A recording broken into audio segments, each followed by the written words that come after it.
Hello, we are Dylan, Ethan, and Tomas, and our final project is accelerating BFS algorithms on FPGA. We use Vitis HLS to develop the BFS kernel, and we run our code on the Alveo U280 FPGA platform, which features high bandwidth memory. By using smart code optimizations and Vitis HLS pragmas to implement parallel processing, we were able to implement a fast BFS on the FPGA. BFS, or breadth first search, is a graph traversal algorithm that explores all nodes at a current depth level before moving on to the next level. It is ideal for finding the shortest path in unweighted graphs, determining whether certain nodes are reachable, and for other search problems. In real systems, BFS is typically done on very large graphs, such as for networking, social networking, web crawling, and more. So speeding up BFS can increase the performance of these algorithms. We can represent graphs using adjacency matrices to apply linear algebra operations to our graphs. In an adjacency matrix, the value at ij in a matrix represents the presence of an edge and possibly a weight between nodes I and j. Using these matrices, we can perform BFS by iteratively conducting matrix vector multiplication with the adjacency matrix and a vector that represents a frontier, where a value I in the frontier means that node I will be explored. However, for graph algorithms, memory usually ends up being the bottleneck due to their large sizes and irregular memory access patterns. This results in low operational intensity. If entire adjacency matrices are used, they will require O of n squared memory for n nodes to be stored per matrix, and graphs are generally very large, from thousands to billions of nodes in real applications. Common algorithms like BFS also require additional memory for keeping track of visited nodes, the frontier, and other important factors, which takes O of n memory each and must be accessed every iteration.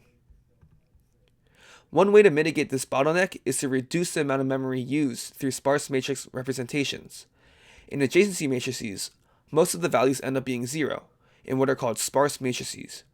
If these sparse matrices are stored with all values being represented, it ends up wasting a lot of space and time when trying to run algorithms. As a result, there are various ways to represent sparse matrices without storing individual zero values, such as dictionary of keys, list of lists, and more. We use coordinate list, or COO, format due to its simplicity. It represents non-zero values in tuples of column, row, and value. This effectively reduces the memory of the adjacency matrix from O of n squared to O of n for n nodes. However, this is still a lot of memory for large graphs. The other way to mitigate this effect is to increase the operational intensity by increasing the memory bandwidth in the system we are conducting our algorithm on. This is why we decided to use the Alveo U280 FPGA platform. So for the labs, we used the Z board, but for this final project, we decided to use the Alveo U280 card, which is a data center accelerator card that contains a more powerful FPGA. So the top diagram shows the block diagram for a U250 card, but it's still relevant for our description of the U280 card. Basically, the FPGA is divided into two partitions, the static and dynamic regions, where the static region is also called the shell partition that provides basic control and communication of things like PCI connectivity, board management, clocking, and reset. And then you have the dynamic region, which is also called the user partition. And this is where the user compiled binary actually goes. Then there's also a PCI interface that is used to communicate the host with the FPGA. And not only that, the PCI interface will also communicate the host with device memory, where device memory can be either and all of PLRAM, HBM, or DDR. But for our project, we only used HBM. So we wanted to talk a little bit more about what HBM is. So high bandwidth memory is a memory technology that is used for high performance applications because it exposes multiple memory channels that each processing unit can use simultaneously.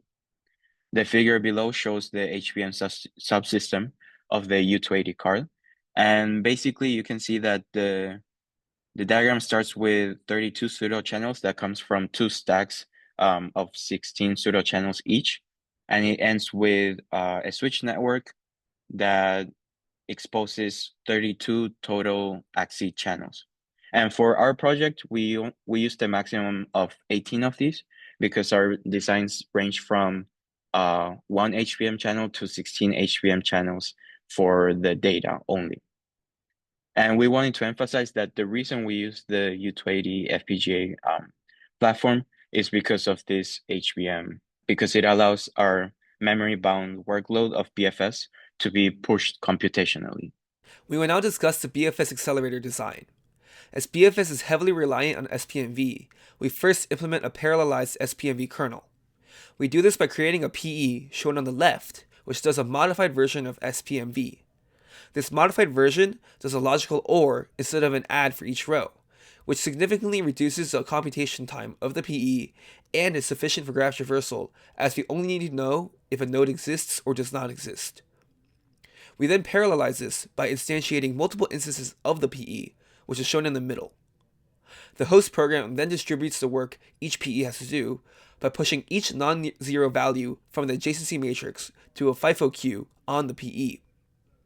These rows are distributed cyclically as shown on the right. Once each PE does a multiplication, we put the results into the result buffer for that PE. Once the SPMV is complete, the result buffers will put the results into the respective row in the out vector. The SPMV kernel is used in the BFS accelerator. The BFS accelerator is an iterative kernel that iterates until the specified number of hops is completed. First, two vectors that are n nodes long are initialized, visited and frontier. The visited vector contains a 1 in element I if node I has been visited. It is initialized to all ones at first, and is used as a mask to eliminate elements that have already been visited. The frontier vector contains a 1 for the elements that are to be visited in the graph at the next iteration. It is initialized so that one element, the starting node, has a 1. Once this is done, the visited vector is updated by doing a logical AND with inverted values of the frontier vector. This makes it so that the visited vector will contain all of the nodes that have been visited, and this is built up for every iteration. Then, the frontier is updated by conducting a logical AND with the visited node and the new frontier, the output of the SPMV kernel. This updates the frontier to be searched with nodes in the next layer, but not those that have already been visited. Once the specified number of hops is completed, we write the new frontier at that time back to the host, which contains all of the nodes in the specified layer. As we are not actually searching for a specific node, but completing a specified number of hops on a graph, we are not actually doing a true BFS, but a calculation that is very similar. We created, optimized, and evaluated 3 designs, a baseline with 1 SPMV PE, an 8 PE design, and a 16 PE design. To optimize our design, we used multiple HLS directives, but we'll focus on the ones that most students in ECE6775 are not familiar with. So the first one is the data flow pragma, which enables task level parallelism, basically allowing functions and loops to overlap in their operation. Depending on the consumer and producer relationships between these functions in the data flow region, the Vitus HLS tool will try to minimize the overall latency and maximize concurrency by starting operations as soon as the data is available between functions. Then we also have the interface pragma, which specifies how RTL ports are created in the function during interface synthesis. This pragma defines how data is passed between the design and the external world in terms of things like communication protocol, data handling, and optimization of memory accesses. And by default, all the AXI interfaces are bundled together into a single port. So we use this pragma to separate the incoming coordinate data that was in each port into different bundles so that they can be accessed concurrently inside the data flow region. Lastly, we have the loop trip count directive, which is used to specify the minimum, maximum, or average trips that a loop might take.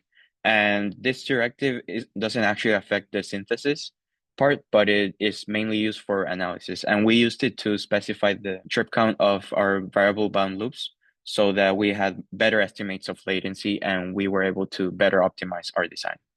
So we evaluate our designs through different benchmarks that we found on the Sweet Sparse Matrix collection, which is a suite of many graphs that are already in COO format, making it easier for us to integrate it into our designs. The graph in the bottom shows the FPGA processing times for each design, and also we display the speed up based on the baseline. And we can see that we achieve a maximum of 2.16x with the AP design. We also show the resource usage for each design. And from these results, there's a couple of things we can see. So we can observe that the 16P design never outperforms the 8P design, which is not what we expected. But it also uses more resources. And this increase in resource usage comes from the fact that there's more data storage and routing as the number of Ps grows. And we also hypothesize that this data communication that comes from distributing and merging data is the additional overhead that makes the 16P design perform worse than the 8P design. And we also predict that if we evaluated our designs based on benchmarks that have more non-zero entries, then we would observe that the 16P design outperforms the 8P design, just because there's more computation, more data to do.